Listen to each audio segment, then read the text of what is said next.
Unleash the power of your mind. Wear a levity, raw, edgy, humorless apparel for the discriminating activists. Live free or cry.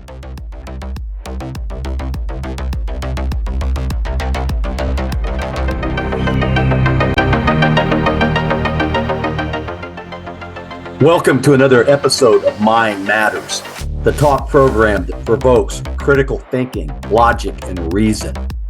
We encourage all of our listeners to use their common sense in all of their decision making, especially if it involves an issue that you think is important or one that affects your liberties and God-given rights. Hey everybody, welcome back to another episode of Mind Matters here with Dan Ploger and myself, John Krotek, to discuss the business of wokeness, the culture war on steroids. And it's not a new subject. It's something that we've been talking about for a little while now, but it's something that really needs to still be looked at. And we're going to look at it today and talk about what we think it might be. And maybe we should define wokeness first, Dan. What would be your definition of wokeness be? Well, I wish you wouldn't have thrown that my way. I don't know. And I don't think many people do know. If you're forced to come up with something, I don't know what it is other than the denial of a common reality, possibly.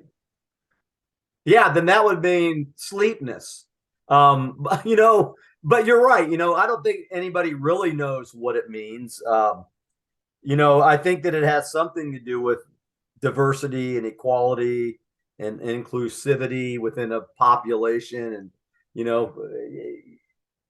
but the speed and the rapidity and the number of companies, iconic brands that have jumped on board, and not just corporations, but sports teams and government institutions and the Department of Defense, the Department of Justice, all the branches of the military. Companies that we love, Disney and M&Ms and Hershey's and Mars and Citi, and the slide behind me, just as a few of the companies. I mean, I could have put another 200 logos on here, and I'm going to make a statement and then let's just talk about it. But I believe that this is I heard somewhere that it was astonishing how fast and how quick that everybody was jumping on board. And, it's something to take a look at for sure. But I believe it is a phased, well-coordinated attack on the American culture. I believe that it's the practice of what we're seeing, the destruction of a culture is not anything new. You demonize certain individuals and groups, and then you work to divide people. So I think it's an attack on our culture. I think it's a way, because these companies are losing billions of dollars. It's a way for investors to lose some of their investment, their wealth. Most of those people are middle-class people. And then I think it's to create division and hate. And when we can do all these things, whoever's behind this, I think that you open the door to those in power to grab onto more power, more control. It's what we see in authoritarian type of regimes and totalitarian. And I got to say, Dan, we've said this before. We wonder, is it too late for America to survive this culture war on steroids? What do you think? I don't know. This is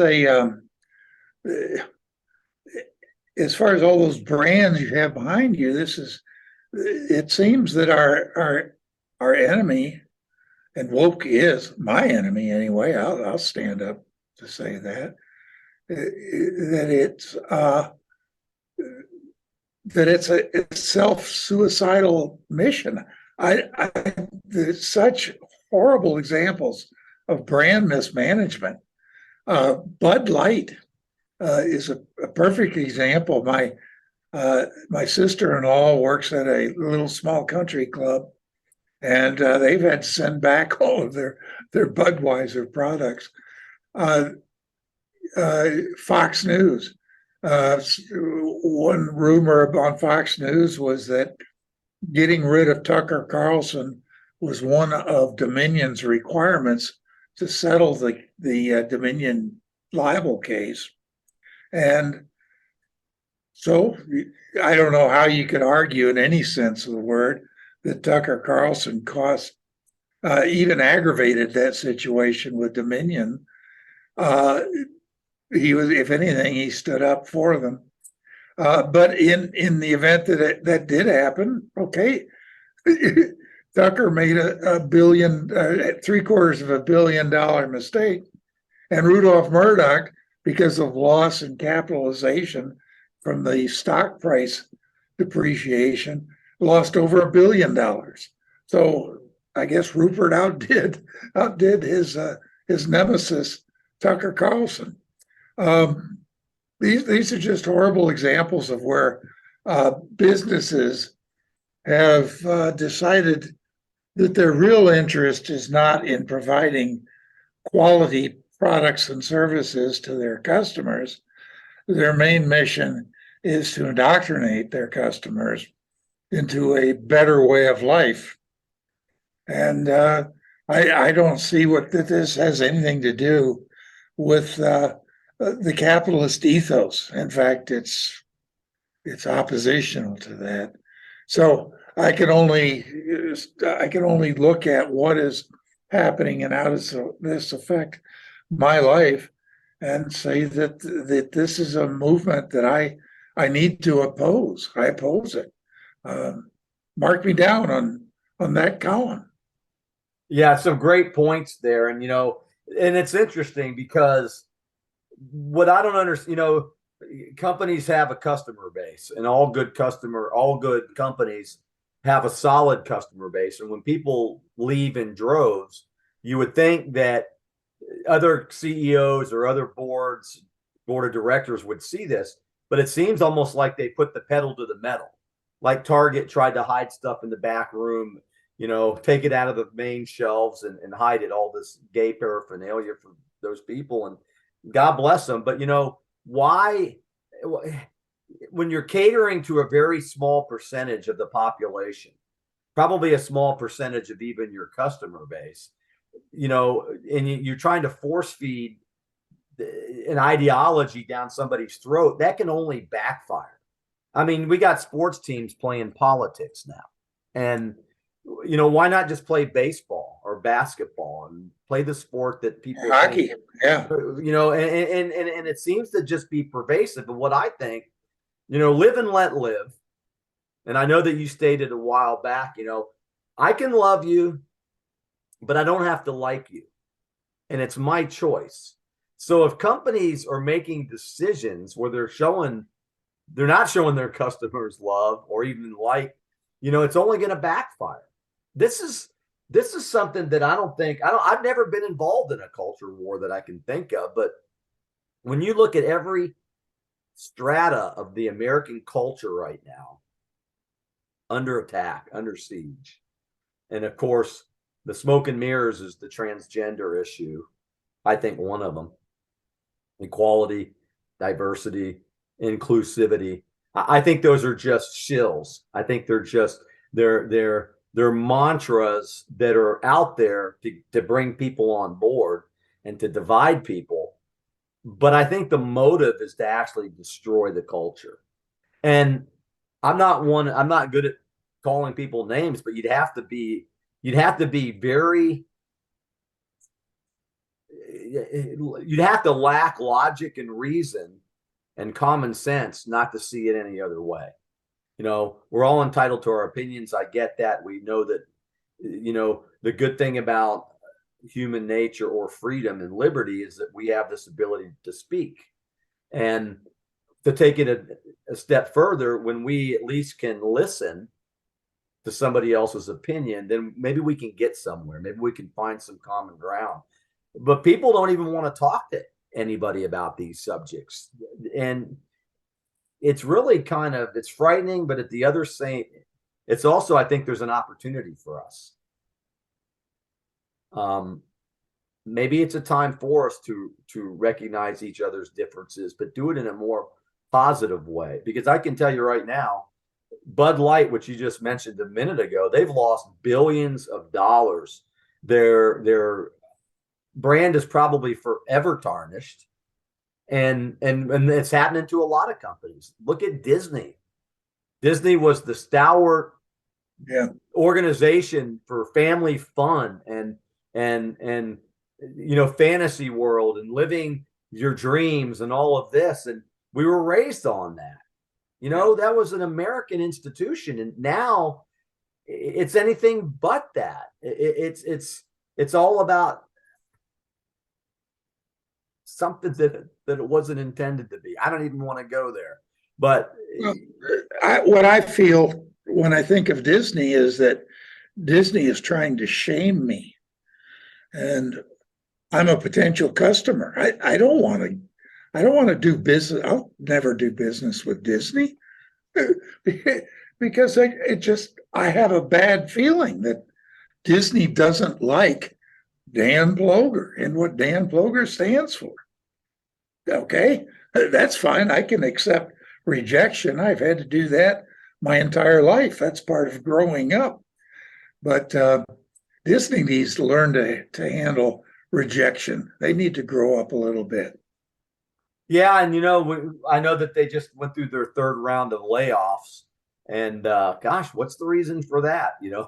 Are they losing billions as well? Are we in an economic downturn that is just going to destroy everything as we know it? I don't know. With this number of companies, you got to ask yourself that question. Aunt Jemima. What was wrong with Aunt Jemima? I mean, seriously. I have no idea. There was an endearing fictional person that was their brand label. And I mean endearing. Everybody loved Aunt Jemima.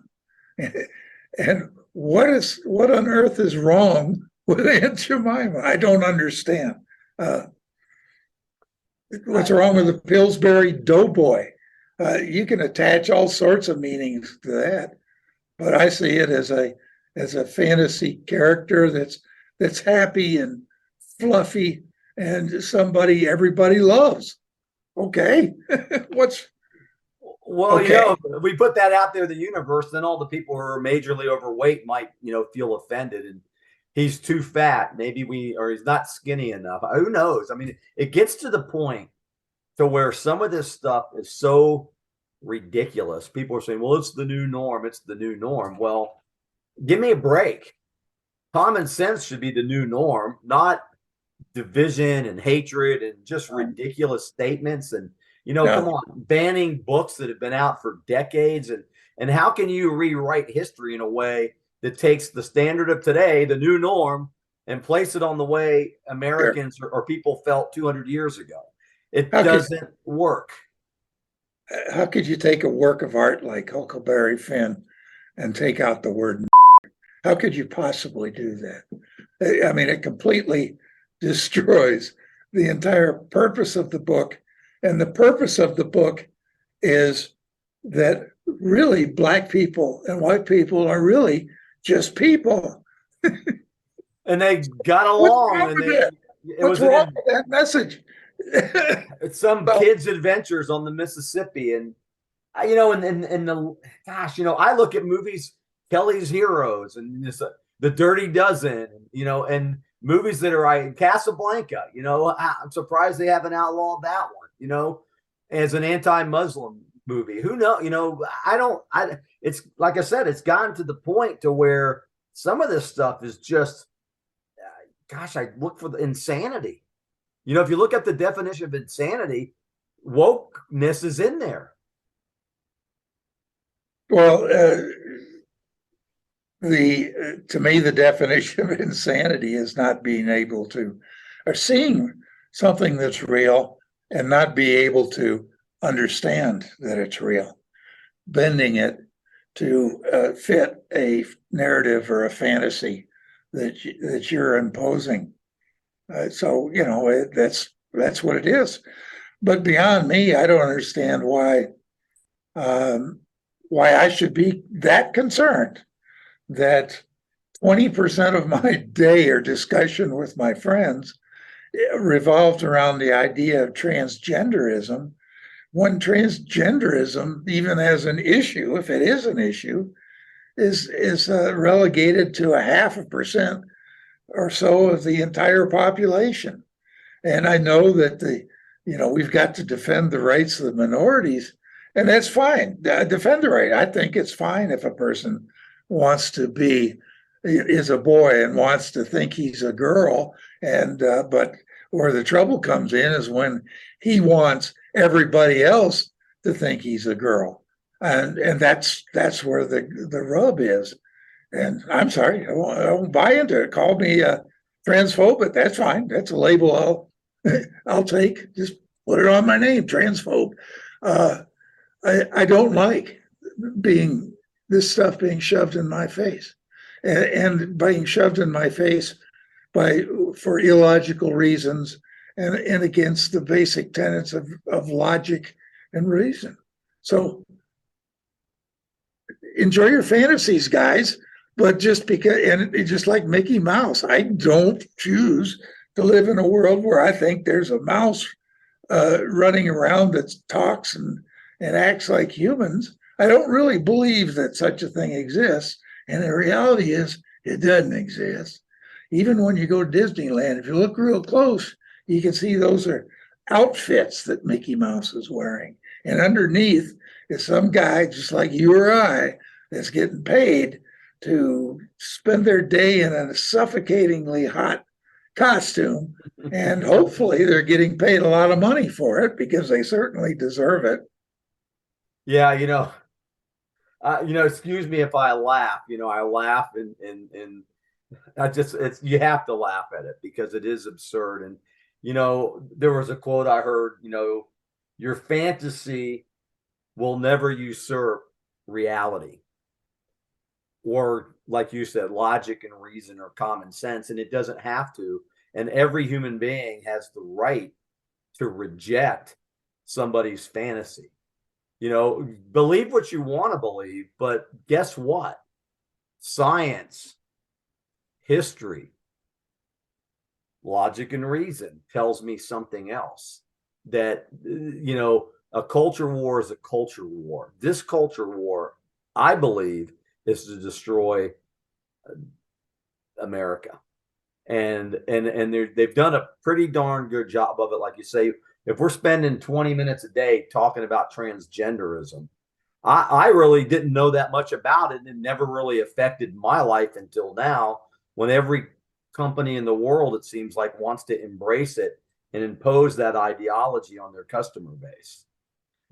What is this going to lead to? A blacklist of customers? We get put on a list and we decide we want to order something from Amazon, and they go, John Krotek's on that list. We can't sell to him. What are they going to do? Starve people out? Not sell them beer? Or, whatever. What is it that you need? You need this, you need gasoline. No, he's on the list. No gas today for Johnny Boy. Is that where this is headed? Is this headed to a massive blacklist where they're just going to control people with ideology because of you making your stand that you're entitled to do? I mean, does it go that far? This dystopia? Does this end up in some kind of major, I used to laugh with my wife about Mad Max, the Mad Max series of movies with Mel Gibson. And I used to just say, hey, something like that might be possible in the future. Is mankind finally at the brink of just so much absurdity and hatred? And are we finally there? Are we going to annihilate each other and let the cockroaches and the computers sort it out? What are we going to do? What's going on? We reject maybe with the invention of artificial intelligence, humanity has just made itself obsolete. So maybe we're done. Maybe it's the end, John. And then what are they going to do? How are they going to duke it out? Are the cockroaches going to conspire with the computers? And how's that going to work? Yeah. Well, it'll be for an interesting scenario, certainly. That's a good movie. If Hollywood's listening, there you go. But all I can say is we appreciate our listeners and we appreciate our fellow Americans fellow humans. You don't have to agree with us. That's the beauty of this. But like Dan just said a few minutes ago, just don't jam your ideas and expect us to agree with them if we don't. If it goes against logic and reason, common sense, or critical thinking, then I'm not going to buy into it. Just because you think you're this or that and you're not. I mean, I've even heard people think they're zebras now. There's a club of people thinking they're zebras. I mean, is that that is ridiculous. How can a human being be a zebra? That sounds like the pinnacle of humanity. They finally achieved something that humanity has been striving for since the earliest caveman, was to become a zebra. Yeah, so there you have it. So we're not telling listeners and viewers to boycott companies that are trying to jam ideologies down our throats or your throats. It's still your choice. We're just saying, reject it, and how you reject it is up to you. We're not saying use violence. We're not saying things that will make society worse. Do it in a positive way. And since you're a paying customer, maybe that's the best way to do it. Just don't, pay allegiance to them. Well, the boycott is the capitalist solution to this thing.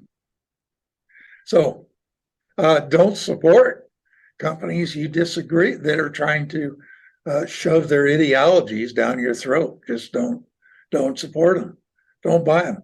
If you like Bud Light, find another beer, guys. Pretend it's not even there. And there's a lot of good craft beers out there, by the way. We know Bud Light's inexpensive, but there are better beers, I guess. But Europeans don't even categorize it as beer. I've heard that. But then there's other things we didn't get to today, but there's institutional wokeness, with the Department of Defense, the Department of Justice, and these HR departments, great people in HR departments, but I'm not sure if that mission is good for your organization. All I know is that, when you're changing the names of bases based on stuff that's happening today, you're destroying a culture. You're destroying a history. And, history's there for us to learn from it. And if we haven't learned anything yet, it seems like we haven't. We just continue with this basic human being nonsense. We continue on, countries come and go, presidents come and go. And guess what? The people are always left holding the bag. All I can say is reject what you don't believe in, support what you do believe in, and be really awake, not woke. Dan, any final thoughts? You summed it up good there, John. Well, thanks. Good seeing you. And all I got to say to those companies and institutions, go woke, go broke. It's your choice. Thank you. Thank you. Thank you for listening to another episode of Mind Matters. Remember, your mind matters, but only if you use it. Stay alert, stay alive, keep your eyes wide open.